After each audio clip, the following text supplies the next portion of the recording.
नमस्कार मेरे साथियों। एक बार फिर से हम लोग हिस्ट्री फैक्ट फाइल के अंतर्गत हाजिर हैं और आज का ये जो वीडियो बहुत शानदार, जानदार, जबरदस्त है। जितने भी हम चाहे प्राचीन काल से लेकर के आधुनिक काल तक जितने भी महत्वपूर्ण नगर हैं यानी स्थल है वो कौन सा, किस नदी के किनारे है, जो आपकी विभिन्न परीक्षाओं में एक सवाल तो नॉर्मली पूछ ही लिया जाता है मेरे भाई। तो आज इस एक ही वीडियो में हम सब कंप्लीट कर देंगे। तो नदियों के किनारे स्थित प्रमुख स्थलों को हम करने चल रहे हैं। क्या आप सब तैयार हैं? एक बार जोरदार तरीके से सब लोग कम से कम कमेंट कर दीजिएगा वाई, और वीडियो को लाइक और शेयर भी कर दीजिएगा अपने सभी दोस्तों तक, ताकि रोज आप 5 से 6 मिनट अपने दिन भर की पढ़ाई में से निकालें और जितने इंपॉर्टेंट फैक्ट हम डेली आपको देते जा रहे हैं आपका तैयार होता चला जाए। बाकी हमने बाकायदा इसकी प्लेलिस्ट बनवा रखी है, तो आप एक बार बार बार चीजों को रिकॉल करते जाना ताकि इस बार आप टॉप रैंकर बन सकें। मेरे भाई हम सीधे टॉपिक पर आते हैं और सबसे पहले एक तरफ यहाँ पे हमने पहले नदी लिख दिया है और उसके बाद जितने इंपॉर्टेंट स्थल है उनको यहाँ पे लिखा हुआ है। तो चलिए अब एक एक नदी और स्थल को हमारे साथ आप आराम से रिवाइज करते चलिएगा। सबसे पहले माय डियर, तापी की एक सहायक नदी जिसका नाम है गिरना और इसके किनारे प्रमुख स्थल का नाम है बहाल। चंद्र प्रभा नदी के किनारे कौन सा स्थल प्रमुख? ककोरिया। बैराज के किनारे कौन सा है? नागरी। गंभीरी नदी के पास कौन सा? चित्तौड़गढ़। अब देखिए गंभीरी नदी के पास चित्तौड़गढ़, चित्तौड़गढ़ आप लिए इंपॉर्टेंट टिक कर लीजिएगा। कृष्णा के पास अमरावती, इंपॉर्टेंट करेंगे। चंबल नदी के पास कौन है? नागदा, इंपॉर्टेंट करें।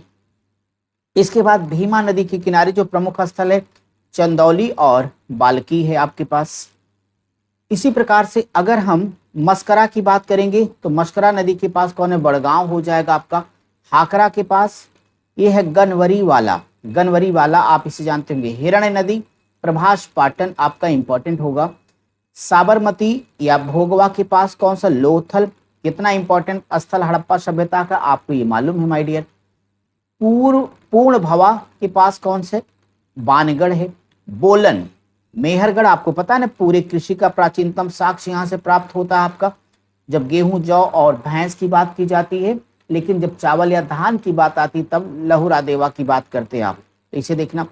सादी कौर नदी के पास सुदका को या सोदका को, ये भी ध्यान देंगे आप। बिंदार नदी के पास कौन सा प्रमुख स्थल है? बालाकोट। सिंधु पार्वती, इसके पास कौन है? पद्यावती या पवैया नामक स्थल है। गंगा, सोन, गंडक, घाघरा, ये चिराद आपको याद है, चिराद से हड्डियों का प्राचीनतम साक्ष्य में प्राप्त होता है जो बिहार के सायण में है, तो बहुत इंपॉर्टेंट है। बनास, बनास के पास आहार या आहार जो राजस्थान की संस्कृति है। काली सिंधु, देखिए ये तो कई बार पूछी जा चुकी, जहां से आपको कायथा संस्कृति के साक्ष्य प्राप्त होते हैं, तो ध्यान देना। ताम्रपर्णी नदी के किनारे महत्वपूर्ण स्थल कौन सा है? तो आदित्य नल्लूर है। बेत्रवती, अवंती, अवंती नरेश का नाम कमेंट बॉक्स में आप लोग देना, जो 6ठी शताब्दी ईसा पूर्व में अवंती का शासक कौन था। अब देखिए सिंधु नदी के किनारे कई सारे महत्वपूर्ण स्थल हैं जो कि सैंधव सभ्यता से जुड़े हैं, आप इसे तैयार रखेंगे। कोटदीजी, आमरी, मोहनजोदड़ो और चनहूदड़ो। आप लोगों को कमेंट बॉक्स में बताना है चनहूदड़ो की खोज किस विद्वान ने की थी। चलिए आगे बढ़ते रहे हम ना। नर्मदा नदी के उत्तरी तट पर कौन सा स्थल है? तो ये आप माहेश्वर को पाएंगे। इसी प्रकार से नर्मदा के उत्तरी तट की बात करें तो यहाँ पर माहेश्वर आपका। नर्मदा के उत्तरी तट की बात हम लोगों ने कर ली और आगे हमारा नर्मदा की जब हम दक्षिणी तट की बात करेंगे तो नौदा टोली और नागल स्थल हैं, तो ये दोनों इंपॉर्टेंट। किम नदी, ये भगत राव हो गया आपका। फिर ये देखिए सिर्फ नर्मदा नदी के किनारे, ये बहुत इंपॉर्टेंट होगा आपका, जिसमें आप देखें भरूच या भड़ौच, हथनोरा, मेघम, महादेव, पिपरिया जैसे स्थल यहाँ पर आएंगे। मादर या भादर नदी के किनारे कौन सा स्थल है? रोजती होगा। आमी या अनोमा राप्ती, सोहगौरा, सोहगौरा से मौर्यकालीन अभिलेख मिला है, क्या आपको याद है? इसी प्रकार से हन्नाह नदी के किनारे किली गुल मोहम्मद नामक स्थल है। अब आपको आगे बताऊं तो हन्नाह की बात हमने कर ही लिया। बीना नदी के किनारे एरण नामक स्थल है। तो कोठारी या बनास के पास बागौर है। बागौर याद है ना, जहां से पशुपालन का प्राचीनतम साक्ष्य आपको मिलता है। रूप नारायण नदी के किनारे ताम्लुक या ताम्रलिप्ति होगा। विद्याधारी यानी गंगा, तो यहाँ पे चंद्र केतुगढ़ नामक स्थल आप देखेंगे।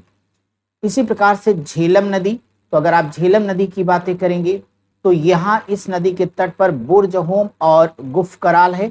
ये नवपाषाणिक स्थल है जम्मू कश्मीर की, क्या आपको याद है? इसी प्रकार से बेलन, जहां से कोल्डिहवा यानी चावल के साक्ष्य प्राप्त हुए, ये भी आप जानते हो। बेश, वेटवा नदी, तो वेश नगर आपका है, ये भी बहुत इंपॉर्टेंट होगा आपका।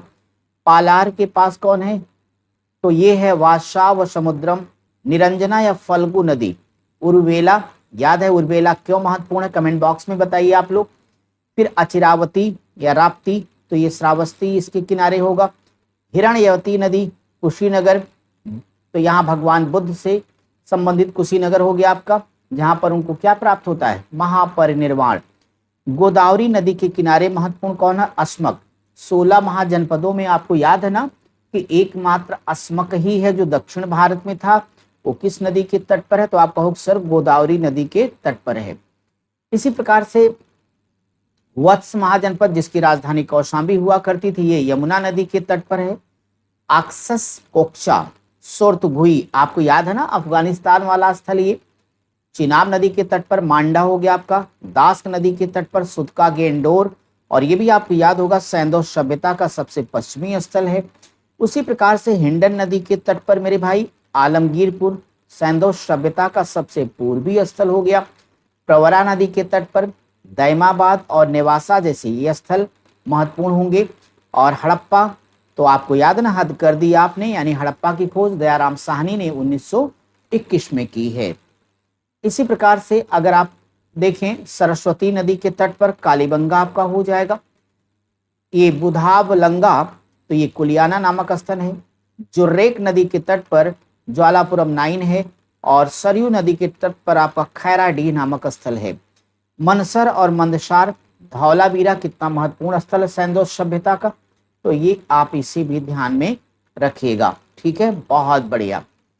अब आगे आपका रंगोई, बनावली नदी, बनावली यहाँ पे आएगा आपका। सतलुज के किनारे कौन सा? तो रोपड़ हो जाएगा। मादर के पास रंगपुर होगा। और तेरना के किनारे कौन है? तगारा या तेर नामक नगर है। आक्सस बैक्ट्रिया आपका हो जाएगा। वाहलिक, तुंगभद्रा, हल्लूर और कर्वनासा नदी के किनारे आपको मिलेगा राजा कर्ण का टीला, और ये कहाँ पर है? तो मिर्जापुर में है। ठीक है मेरे भाई। इसी प्रकार से कुदरा के किनारे सेनवार है। दामोदर, तो ये बीरभानपुर होगा, बीरभानपुर। बाणगंगा नदी के किनारे आपका गुलर नामक स्थल है। और अजय नामक नदी के पास है पांडुर जारधीबी। इसी प्रकार से कोर्ट लयार नदी के पास कौन सा स्थल है? तो बदमदुराई। दोन यानी कृष्णा के पास कौन है? बुढ़िहल। और ककुड़ी नदी के पास बोरी नामक स्थल है, ये भी इंपॉर्टेंट है आपका। मेरे दोस्त आगे बढ़ जाओ। यहाँ लिखा कि गोमल, गोमल नदी के किनारे कौन है? डेरा इस्माइल खान और रहमान डेहरी जैसे स्थल हैं। गंडक, सदानीरा, वैशाली। जिंजी, अरिकामेडु, अरिकामेडु। कोशल गंगा, तोशली, याद है ना तोशल? कलिंग राज की राजधानी हुआ करती थी, मौर्य काल में आपने इसे पढ़ा है। ऋषिकुल्य नदी के किनारे जौगढ़ नरेश, तो ये जौगढ़ हो जाएगा आपका। और इसी प्रकार से अगर हम आगे बढ़ेंगे तो कणवेड़ा, तो यहाँ पे है असिक नगर। सतलज के किनारे आपका हो गया जोहियावार। वर्धा नदी के किनारे आपका वनवासी यानी वैजंती है। क्षिप्रा मध्य प्रदेश, याद होगा आपको। धारा और उज्जैन जैसे महत्वपूर्ण नगर क्षिप्रा नदी के तट पर हैं। अर्गनंद है, तो यहाँ पे मुंडीगाक, सोर्तभुई और मुंडीगाक आपको याद है ना, तो अरगनदौ नदी के तट पर मुंडीगाक नामक स्थल है। इसी प्रकार से अगर हम बेलन की बात करते हैं तो यहाँ पे इसके किनारे महगड़ा आपको मिलेगा। मालप्रभा के पास पटड्डकल है। कावेरी के पास गंगई कोंड चोलपुरम हो जाएगा। राजेंद्र चोल याद आया आपको, बहुत बढ़िया। सतलज जोहियावार हुई कि आपका। इंद्राणी के स्थल कौन है? भाजा। काली नदी के तट पर आपका अतरंजी खेड़ा होगा। मंदाकिनी के तट पर आपका है गोलबाई शसन। और सरजू यानी घाघरा के तट पर हो जाएगा नरहन नामक स्थल। इसी प्रकार से कुनबा नदी के किनारे आपको मिलेगा इमलीटी, भीमा कृष्णा के पास आपका सोरापुर दोआब हो जाएगा। इसके अलावा स्वर्णमुखी नदी के तट पर देखें, ये हो जाएगा बुद्धीड, गंगा चेचर और कुतुबपुर, झूसी तथा तापट्टे। ये इस झूसी का प्रयागराज से कोई लेना देना नहीं। चलिए अगला है आपका कावेरी, ये उरैयूर नदी के तट पर है आपका। विश्वामित्र एक स्थल है बडोदरा या बड़ोदरा के पास होगा ये। इसी प्रकार से हम देखें अगर तो साबरमती, लांघनाज याद होगा आपको। घोड़ नदी के तट पर आपका इनाम गांव स्थल है, बहुत ही महत्वपूर्ण है ये। साहिबी नदी के तट पर जोधपुरा नामक स्थल आपको मिलेगा। तो माय डियर, आज जितने भी महत्वपूर्ण स्थल हैं वो कौन से नदी के किनारे, इस एक छोटी सी वीडियो में हमने डिस्कस किया। अगर ये सीरीज आपको पसंद आ रही है तो जरा उत्साह बढ़ाने के लिए सब लोग आगे कंटिन्यू करने के लिए कम से कम 2 बार वाई टाइप करिएगा और आपकी परीक्षा तक हम निस्वार्थ भाव से कंटिन्यू, अभी आपकी तो ये सामान्य चीजें चल रही, इसके बाद जितने भी टफ पॉइंट हैं एक एक करके हम आपके लिए लेके आ रहे हैं। कुछ चीजें जो कुछ सेकंड में तैयार करनी है उसकी हम शार्ट्स बना के आप दे रहे हैं ताकि आप 25 से 30 सेकंड में उन तथ्यों को रिकॉल कर पाएं, दोहरा पाएं, जिससे इस बार आप सिलेक्शन के साथ साथ रैंक भी अपनी एक अच्छी ला पाएं। और वीडियोज में 5 से 7 मिनट के अंतर्गत हम वो तथ्यों को लेके आ रहे हैं जो भूलने वाले हैं, जिनको याद करना ही पड़ेगा। आप कहते हैं तुमको न भूल पाएंगे किसको, अपने लक्ष्य को। बाकी आपकी जो सेशन है क्लासेज उसकी हो रही। इस वीडियो का चूंकि हमने मिशन रखा है कि कुछ भी एक्स्ट्रा नहीं बोलेंगे, सिर्फ टू द पॉइंट करेंगे, इस नाते मैं उतना ही बोल रहा हूँ। फिर मैं आपसे मिलूंगा कल एक और नई वीडियो के साथ। आप पढ़िए, अपनी तैयारी को ढाल लीजिए और सिलेक्शन बस आपका हो जाए, ये मेरी चाहत, मेरा प्रयास और आप सबका सपोर्ट चाहिए। नमस्कार।